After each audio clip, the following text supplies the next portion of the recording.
Good morning. Good morning. Welcome, everybody, to the Saturday Morning Mastermind. I'm your host, Samantha Studebaker-Carl, and I'm here with my good friends Dan and Sandy and Catherine. And today we're going to be talking about the 5 love languages, chapter 3. Yes, chapter 3. And chapter 3 discusses one of the love languages, which is words of affirmation. But before we get going, we're going to go ahead and give everybody an opportunity to introduce themselves. And for those of you who are watching this as a recording, if you'd like to participate with us, there's going to be some links below this video if you're watching us on YouTube or on Facebook for that matter. And you can find our Facebook group, you can watch our replays, you can find the link to join us here with the Zoom meeting room.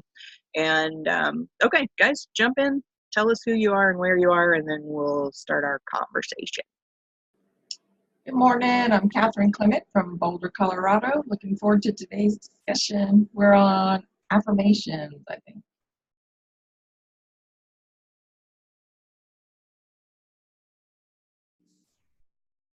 I can't talk on mute. Oh, here I am. Okay. Good morning, Sandy Root here in sunny Miami Beach. That's all I'll say for now.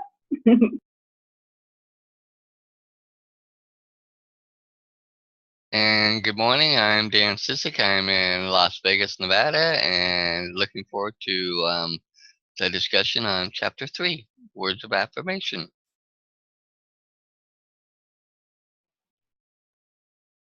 Awesome. So last week we talked about just some, we were kind of getting into the discussion. We were kind of talking about where some of our ideas about love and what our expectations of love and that sort of thing come from, and some of our feelings about it as well. And of course, this week we're starting into discussing the 5 love languages, or the 5, I would say, core, because there's all kinds of aspects of every love language. And this is the first one that we're discussing. It's words of affirmation. And at the beginning of the chapter, it says, words have power.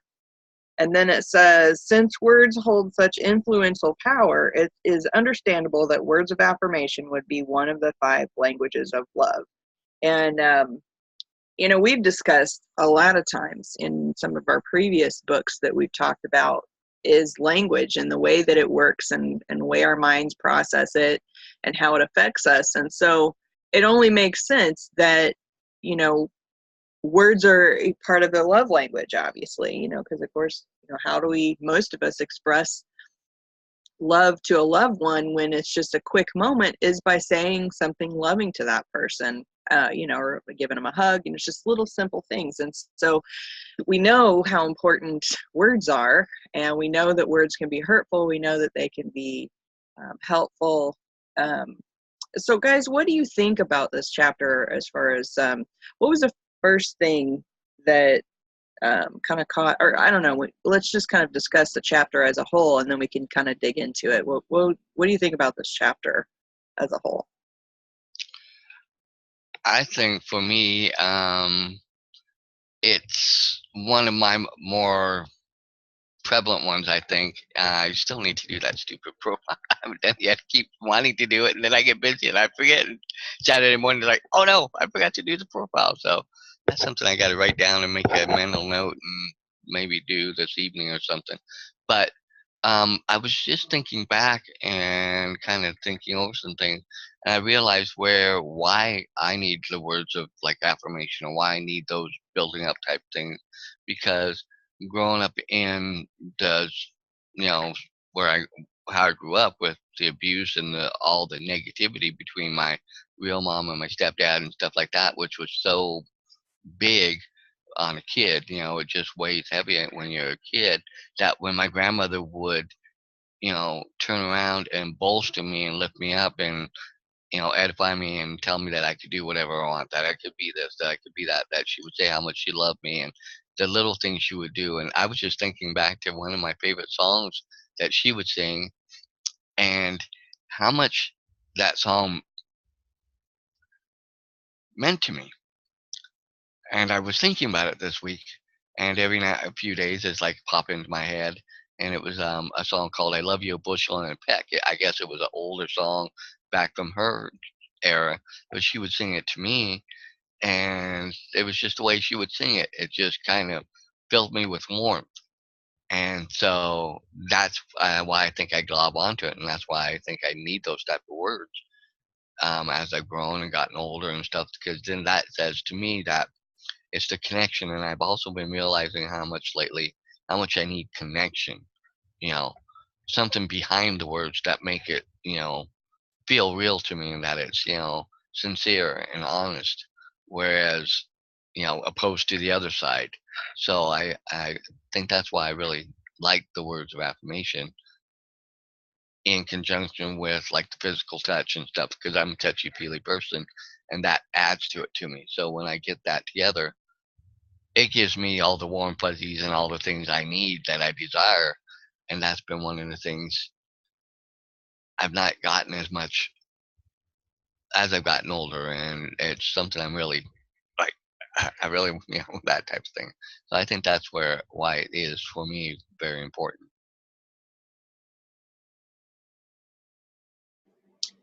Well, the first thing this chapter did was make me feel like shit for all the horrible things I've said to my kids, especially my son. Not really my daughter, but my son. It's just the relationship that we have, and I don't like intentionally berate him or anything, but we're not politically correct with each other. Like, I tell him to fuck off and stuff, and he pisses me off.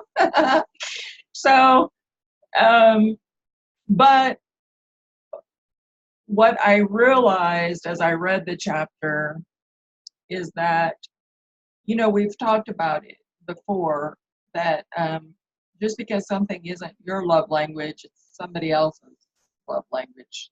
So what I realized is that words of affirmation, I think for him, I'll bet you if he took the test, gifts would be one, and second would be words of affirmation. And so what it made me realize is that I probably need to be a little more politically correct with him. Because some of the things that I've said wouldn't have hurt me, but they might have hurt him, and he probably didn't tell me about it. And so we're going to have some discussions. He's actually going to be here tomorrow because he's coming out here to truck driving school. So we're going to get some time, hopefully, to talk about some of these things, and I'll be making some apologies, I'm sure. I do apologize if I say something I think it's hurt him, of course. And the other thing I realized is that, and this is going to sound hilarious because it's Uber related, but I didn't really think that words of affirmation meant anything to me, to tell you the truth.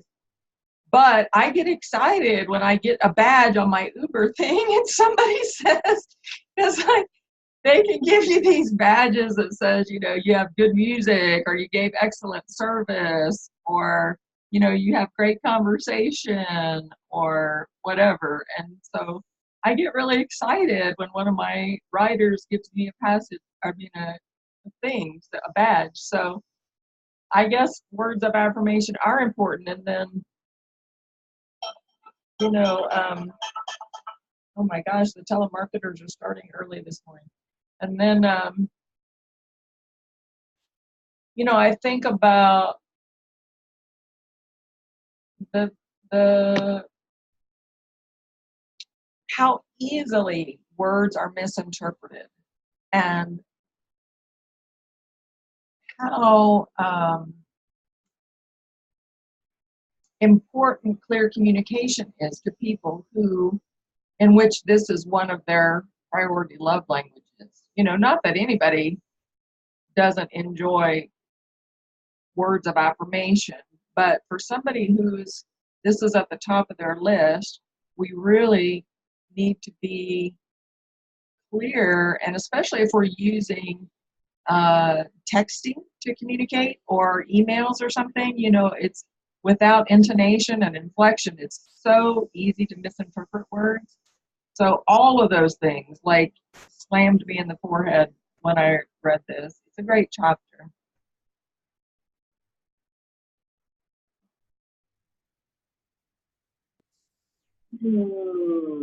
Yeah, what was I going to say? I resonated a bit with but the part where it started, Brian was with his parents talking about how he realized his parents never gave him the words of affirmation, and it made me look at my parents and feel like I never really had that either, received, affirmation, praise, or whatever from my parents. I remember a time when sometime when I was an adult or when I was graduating or something, I don't remember the exact time because I sort of just went over my head, that my dad said he was proud of me or something. And I was just sort of looked at him like totally weird because I never heard him say that before. And so it was just bizarre to me, but later I recognized it and appreciated it. But yeah, it's something that I'm then, as I read the chapter, like looking, how do I give back to others in my life, like people that I love and friends and my parents. And actually was in a course a few months ago, and they said, call your parents and say like nice things to whatever to clear past stuff. And so my mom, I tell her I love her all the time, so it wasn't so hard. And then and saying like, thank you for all you did for me. And, she feels bad for some things that she wasn't able to do. And then telling my dad that was the harder part because I have issues with the ways and things he did.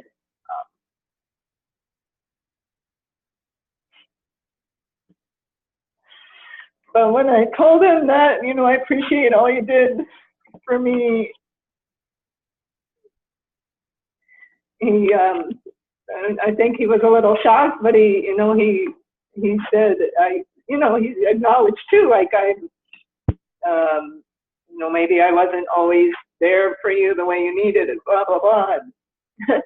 Then at the end, he just said like the sweet endearing term, like that. He called me sweetie daughter. Okay, bye, sweetie daughter, or something like that. So, yeah, just these little things. It's sometimes so hard to say these nice things to people, but especially that we feel like we've been hurt from or had long relationships, lifetime, parents. It can be so hard to do it, but so healing and so quickly. Like when he called me sweetie daughter, it was just like I felt like his baby child again, and just in a moment it shifted something for us. So words of affirmation can really shift something from the past and really help each other forgive and move on and create a new relationship. So.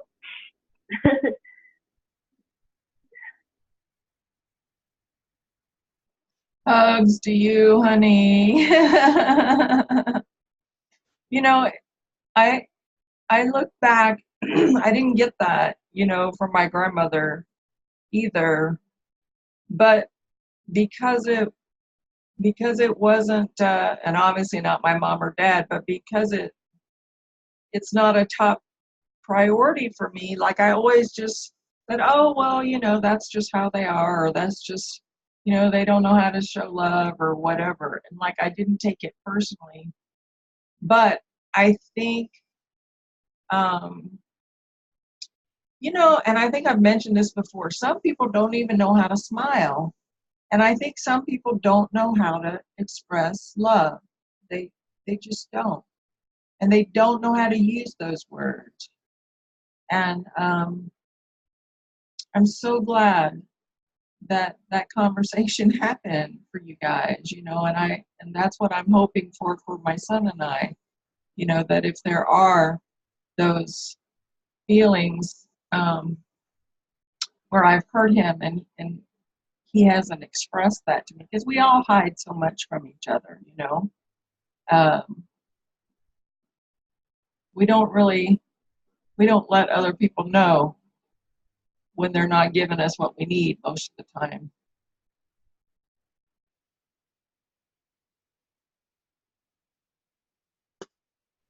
This chapter really, it made me kind of look back on my own life, with my parents, and then reflect on my relationship with my kids. And the biggest thing that kind of stood out for me is that, I don't really remember any specific things that my parents would say that was encouraging.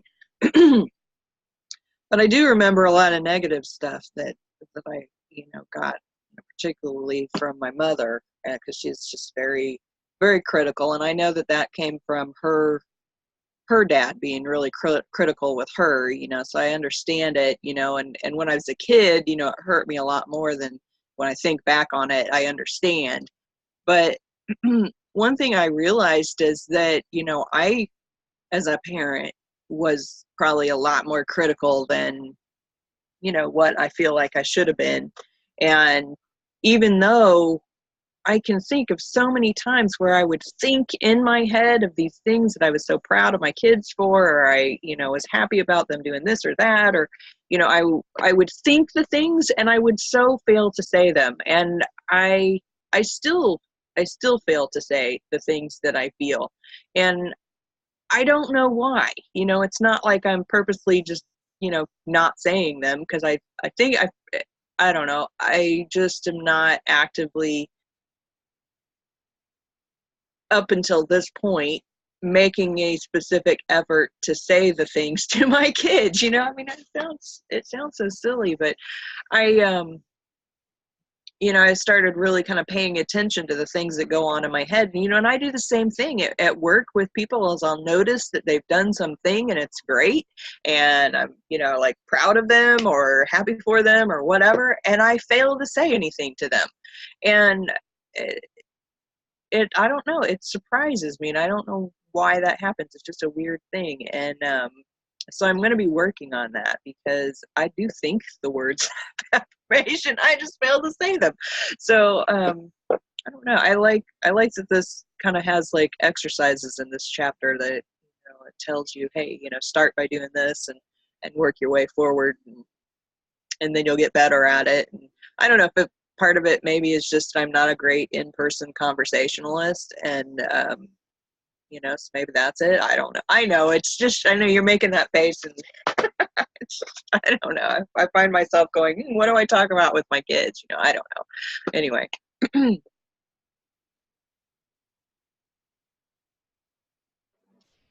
So I'm like you, Samantha. I think these things in my head, and I don't necessarily say them to them. What I do is I say them to other people.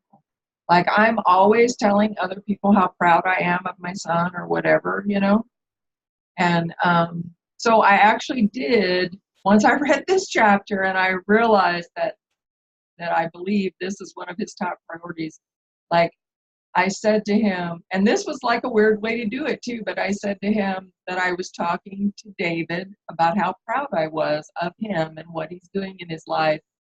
And I could tell by the way he responded that I was spot on, but instead of just saying to him, I'm so proud of, I do say that. I have said that to him. And of course I tell him I love him all the time, but I don't think he realizes how proud I am of him and how fondly I speak of him to others, because when he and I talk, often it's about he needs more money, or something, and I'm frustrated with him, or, something like that. So, so I was curious, do you say those words of affirmation to other people about them?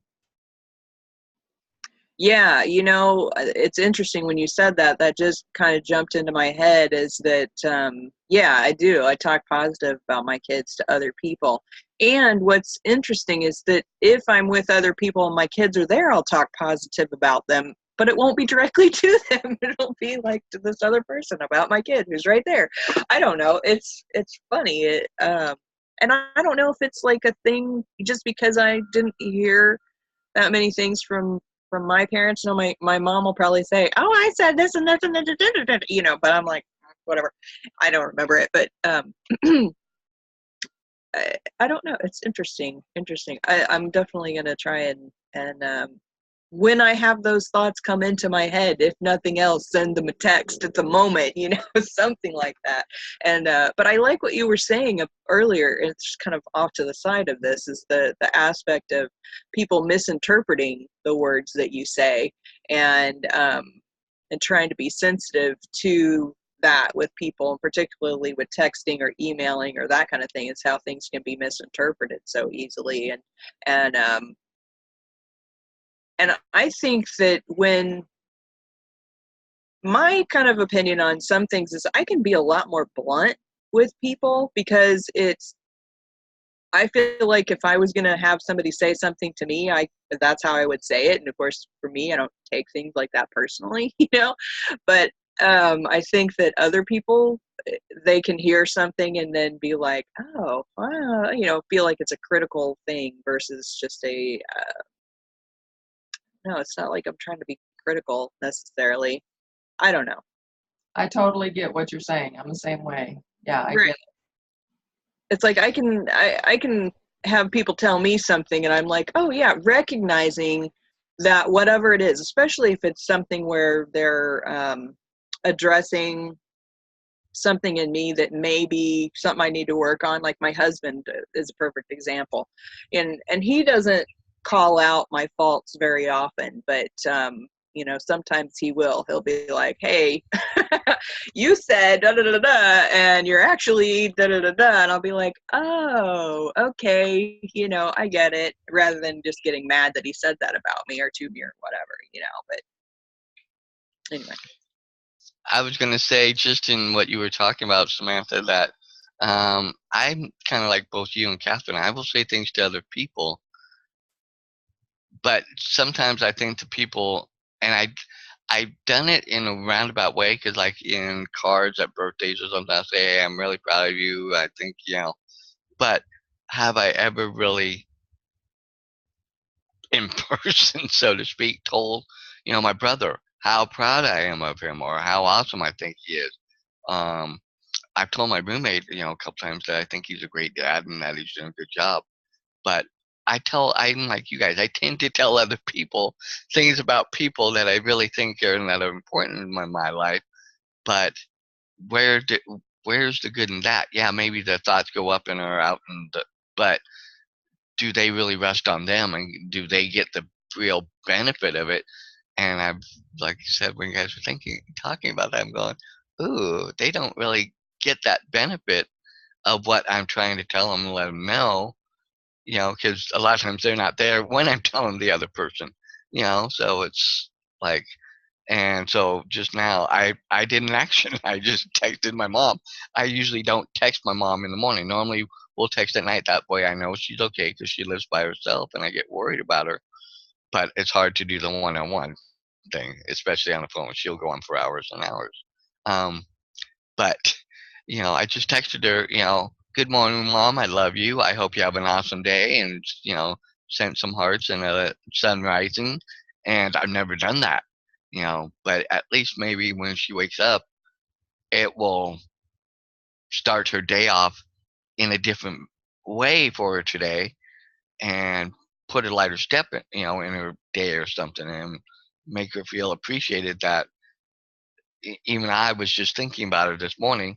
I didn't call her or anything because it's early, but still that she wakes up to it. And so it's like I want to try and do more of that, and start being more intentional to tell those that are really important in my life those things, so that way they feel it, and then in turn, hopefully, not, I don't want it back unless it's genuine, but I think it will open up that avenue for that dialogue, so we can build on those things that each other needs, that builds each other up, rather than just the same old stagnant or whatever, or the status quo that, yeah, I know my family loves me. I know they're, if I need them, they'll be there. But it's, you know, different, and it builds it and takes it to another level.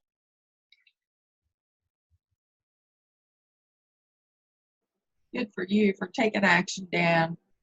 Bravo. Yeah. I like the part in the end too about,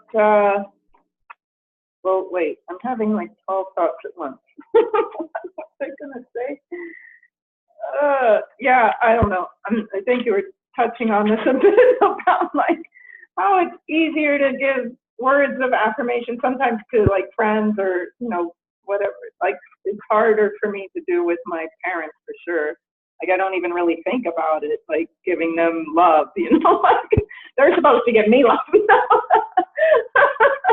Like, yeah, but as I've grown up, obviously I see, okay, yeah, how can I give them love? But it's definitely hard, seems harder. And I don't know, like with friends, yeah, it's easy for me to give words and, you know, like how they look today or whatever and mention it, or, you know, compliment them on something they did, or, you know, give them woo woo, you know, like for me, that's easy with friends.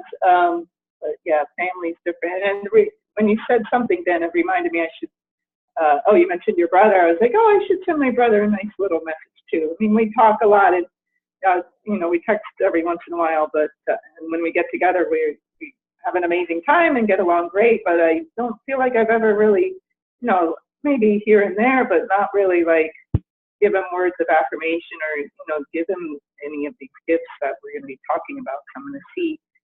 Yeah, I have to figure out his love language, and I'd love to help our relationship even be more awesomer with that. And then, yeah, I was going to say, I like the last part about forgiveness too. What did he say here? That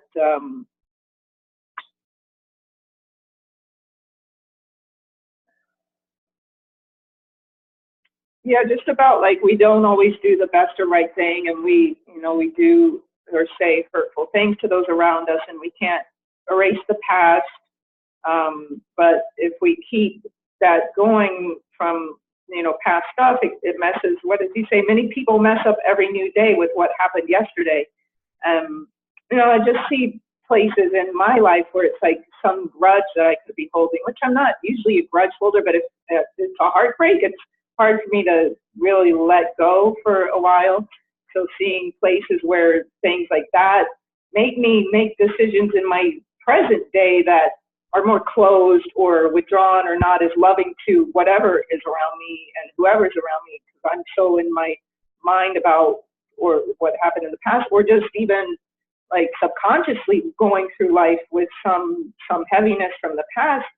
So really looking at, okay, who do I need to forgive to get this heart back open, or move through the world more expansive again, and giving to people. A friend this week gave me a cutting cords thing that you read every day. She's like, you have to do it every day. You have to read it every day. I'm like, okay.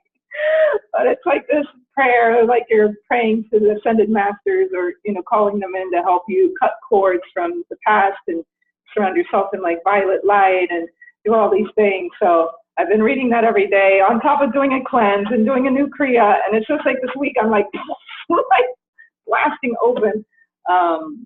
So yeah, forgiveness, it's like huge, and it's for us more that to forgive, so that we can live our best life, and we're better for other people if we're forgiving others that we think have hurt us, or, you know, maybe have hurt us. But forgiving us doesn't necessarily mean we're, you know, letting it be okay that they maybe did something that was really bad, but that it's for us to really take that burden off, so we can move through the world in a better way and be more open and loving in the present moment, and stop holding that past junk. You bring up a great point. For me too, it's easy for me to give words of praise to my friends. And yet, you know, when I go to try to buy a Mother's Day card for my mom, you know, I'm putting them all back because they're all, you were so wonderful and this, that, and the other. And she didn't raise me. So it's kind of, you know what I mean? Like, there are memories that are in cards that we don't have, sort of thing. But having said that, there's absolutely would be nothing wrong, and it would probably make her feel amazing for me to send her one of those cards that said all that shit, you know?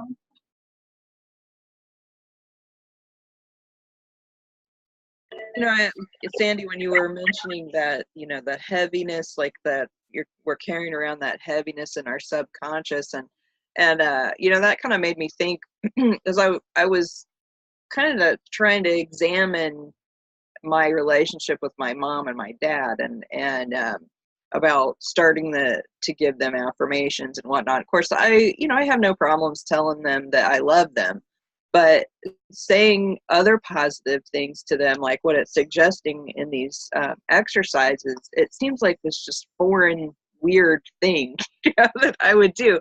And I don't know why it feels so uncomfortable to start that. And I can only guess that it is like what you were saying, that heavy, some unconscious heaviness that is part of our past that I guess I'm really going to have to look at that and be like, okay, there's something going on still obviously with my mom because of all the turmoil that she stirs up in me. And so I guess I'm going to have to look at that and see, where do I need to forgive and let go of some of this crap that is underlying and holding back our current and future relationship, because all is just being stuck in the past crap that there's no reason for it, right? I mean, we're not those same people, so it doesn't make any sense for us to keep holding on to that crap. And so yeah, I think I need to work through some of that, but I think that just saying these, I like how in the chapter he's talking about this young man who, he's kind of failed in his relationships and he didn't know why, and so Mr. Chapman's telling him to just start with where you are, start with your friends, start with your family, and just start saying things. And he said specifically in there. Because he was saying, are these things, it's like if you say I love you to your parents, is it true? I mean, do you wish the best for them? Do you care care about their lives and their future and all of that?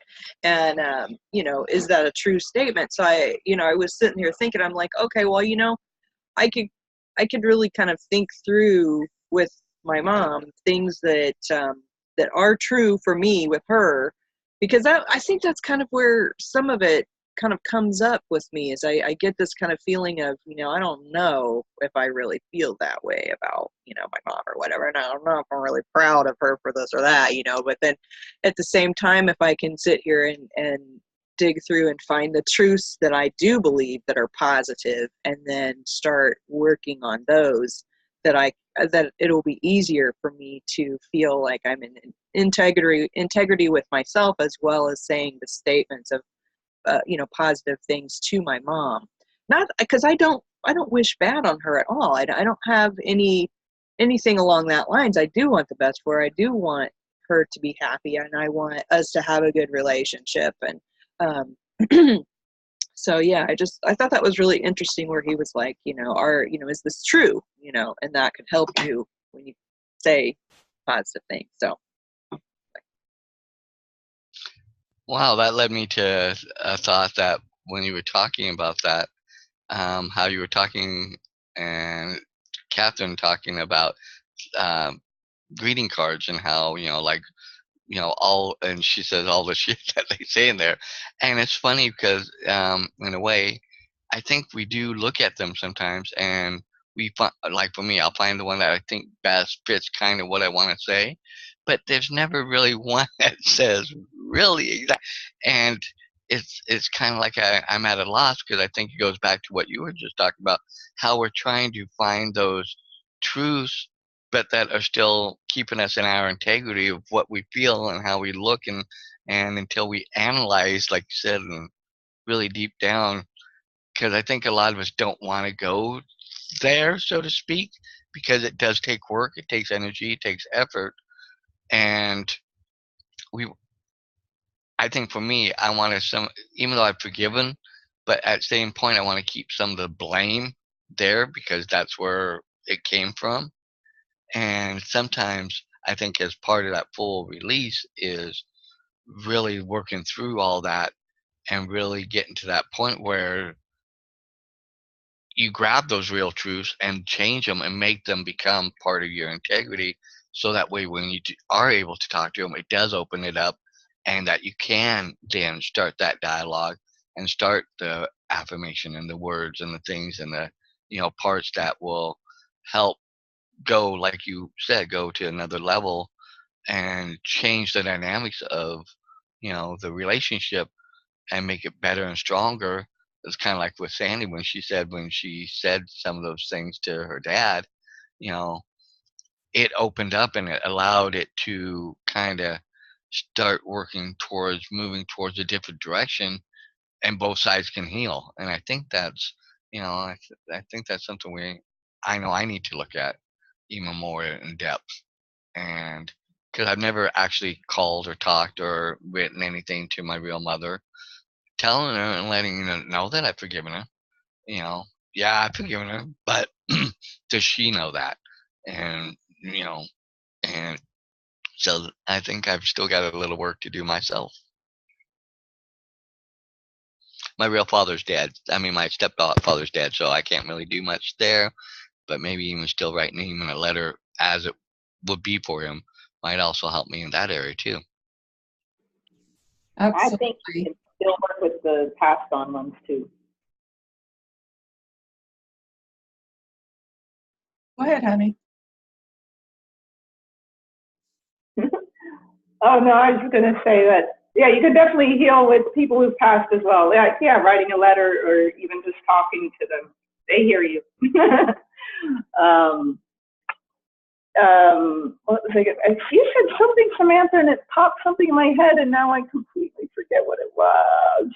But anyway, I was laughing too when, Catherine, you were talking about when you buy a card for your mother, because same for me, it's always like none of them match what I feel, like most of them are way too mushy and blah, blah, blah. But then I realized, so I used to buy her just sort of generic and maybe sometimes write my own little thing in there, just short, sweet.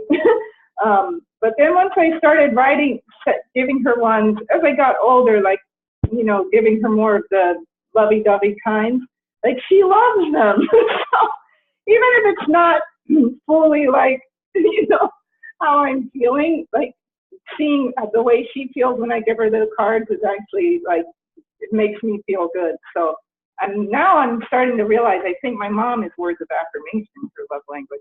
Because yeah, the other ones I don't think she's as much, because she doesn't respond the same to me as she does when quality time. She likes that too. But yeah, when you mention the cards, I'm like, you know what? I think my mom's words of affirmation. So she like gushes over those things and like, oh, they're so sweet. So, yeah, that helped me. Thank you.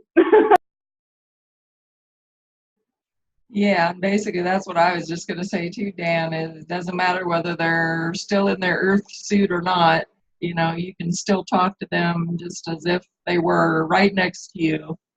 And, this is why this book is so powerful and so important, because I think one of the reasons why none of the cards match what we want to say or how we feel is because we don't understand what our parents' love language were.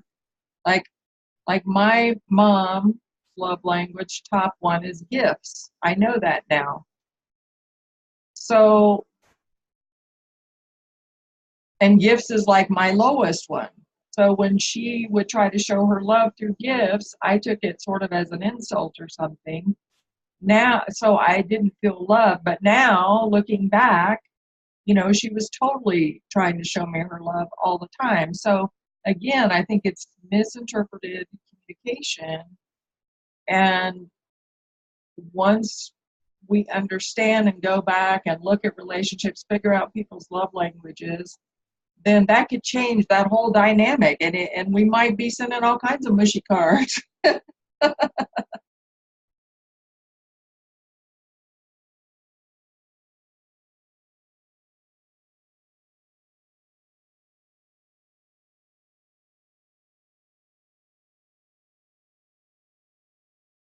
And the awkward silence of everybody contemplating their thoughts. I was just thinking, I was kind of reading on the little study guide here that which I think is like really wonderful for I wish all books had like a study guide to kind of remind us of different points in the chapters and make us think about things that we haven't thought of. And in here it talks about um, really thinking about different things that you could say to your family or friends, and like journaling out those things. And I was kind of thinking about when you were mentioning the cards, I'm like, I could take, a few moments and just write out a few things that I think of over the course of the day or the weeks or whatever, and then have them ready. So when I'm having a conversation with my child, I can get, pull one of those out of my phone and be like, oh, by the way, I was thinking this the other day, and I just thought, I wanted to share it with you. And so I think that it's really interesting. I love how he kind of gives us some action steps of here, journal about what you feel about your family, and think up some things ahead of time, that you can use. I know it seems silly, but yeah, I just with my kids, I don't always, I don't know, we're just in the moment. We're talking about the kid, my grandchildren, or we're talking about work, or we're talking about, just things that happen throughout the day. And I just fail to say the really important things. So yeah, I'm going to work on that. Yeah, that's a good idea. I think I'll do that too next time before I visit my mom, because it's always, yeah, we're sort of just talking about superficial layer, like day-to-day stuff. And maybe I'll write some things down to bring some more stimulating and opening questions to help us come closer. Yeah, that's such a good idea. I just thought of another thing. This is related to my sister. And she had called me up, and she was really upset about something that had happened in one of her relationships. This has been months ago. And somehow we got onto the conversation of her not feeling adequate, or having kind of a lower, I don't remember what it was that she said that sparked me, but I realized that I had not shared with her how amazed I was by her and everything that she'd accomplished, because she's had some rough relationship things, and she's struggled on that aspect, but she's basically been raising her son as a single mom throughout his whole life, and he's turned out to be just this amazing kid. And and I told her, I took a moment, and I just told her all this stuff that I thought about her, that I feel like she didn't think that I even really had any love for her, and that I was, because I'm not the most social person, so I don't call her all the time, and I don't, hang out with her all the time and everything. And of course, we were in Georgia for that amount of time, and so I'm not great at nurturing my relationships. And I realized that I had not told her all these things I really thought strongly about her, but I was just so proud of her and for everything that she'd accomplished. And and I know that meant a lot to her when I told her all those things. And I say, she even expressed that she was surprised that I felt that way, but I was like, you're like an amazing mom. And I don't even know how you did it. I don't even understand. It's just like you're like the super mom.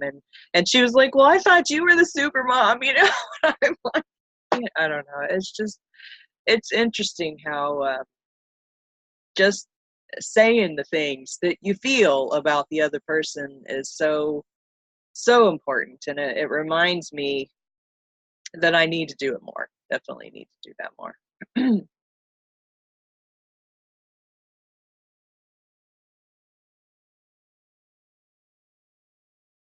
We're at the top of the hour. I just looked at the clock. Okay, final words on this chapter, guys, before we wrap up for today.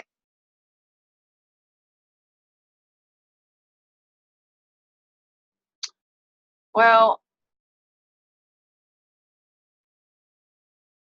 I'm just really grateful for this book, because it's showing me I'm not going to say all this stuff I need to work on, but it is, it's like I need to learn how to express what I feel for people in ways that they receive. And, reading this book and figuring out what their love language is will help me do that. And then, like you guys said, actually making the effort and doing it. Because, yeah, my parents, I'm so proud of both of them. And have I ever really told them that? Maybe once or twice I've, said something to my mom. But it's, I need to make more effort because life is short, and you never know when someone's going to be taken from you. And you could love someone to the depths of your being. And like you just said about your sister, they may not have any idea because you haven't expressed it in a way that they receive. You may even have expressed it in your own way through your own love language, but because that's not their love language, they haven't received it. So it's really important to do it in their way, in their love language, so that it gets to them. Because otherwise it could just be, they could have no idea how you really feel. So I love all of you guys very, very much. And it's always a blessing to be here with you. And I'm really glad we're reading this book. I'm going to hush now because I'm going to start crying. I'm going to jump out and I'm going to echo a little bit of what Catherine said. I think, we need to. I'm loving this book because it's bringing out things I needed to see and understand and didn't know, didn't understand about, you know. And even I think when I said a little earlier that, oh, yeah, I know my family loves me. I know, yes, even though it's kind of that underwritten thing, but there's a difference to knowing and feeling it and experience it and knowing, firsthand that it's really is there, because like you said with your sister, she didn't, you got the feeling that she really didn't feel like you loved her or that you really cared.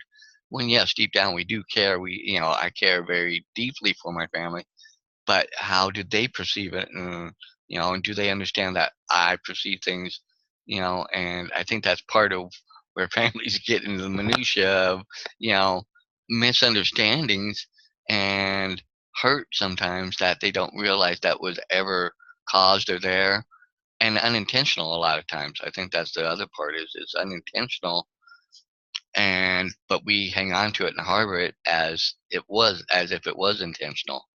And so with that, um, I'm loving that we're doing this book because it's really helping me in that sense and making me look more at out there of what I put out and how I put it out and how I want to put it out.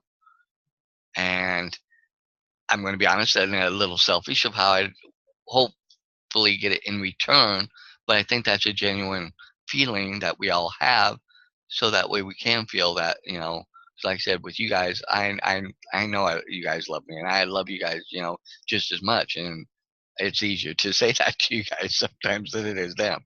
So there, but I think it's already been a powerful book. 'Cause like I said, I'm already up on chapter 8. I'm way ahead of you guys. So with that, but I really do feel everybody should read this book because it really does, I think, tune in and hone in a little bit on what we all don't know. Yeah, it's funny because I think when we were talking about the book before we got it, we're in the beginning that I'd always sort of been resistant to this whole idea of 5 love languages, and I don't need to learn another thing. But yeah, now that we're doing it, it's like really transforming, and like you said, Dan, it's like helping see outside, like more outside, like how am I functioning with others and from a different perspective. And I love the last sentences. Remember, love is a choice. Choose to love others. So always a good reminder to more love we're putting out, the more we'll receive. So not always being in that place of me, and wanting, receiving just for me, but what am I giving? And focusing, just a reminder for me to focus more on giving too, because I know I've been so in the me mind lately, like, so, and I know the times when I am choosing to give love more and everywhere I go in the day, that it's magical. So I love that as the last sentence he wrote there. Good to see you all. Awesome conversation.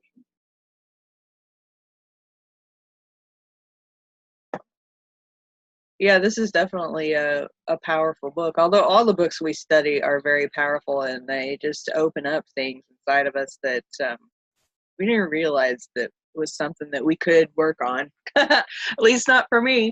I'm just amazed at every time that we open up a new book that it's just so enlightening and I don't know, interesting. But I love you guys too, and I think you're all absolutely amazing, and I appreciate so much the things that you share, because that helps me as well. And I'd love to have more people join us, because I know there's so much that we can learn from other people, and I think that that's just a powerful thing. We can learn so much more when we discuss things as a group than you can just reading a book, because I wouldn't have even thought of half the stuff if it wasn't for you guys. So love you all. And for those of you who are watching, there's going to be some links below the video. You can join us on our Facebook group if you'd like to participate with us. You can get links to all the resources we've mentioned relating to this book. And of course, like this video. My God, share it with somebody you think would help. So with that, guys, have a great, awesome, amazing weekend, and we'll see you next week on the Saturday Morning Mastermind. Bye for now.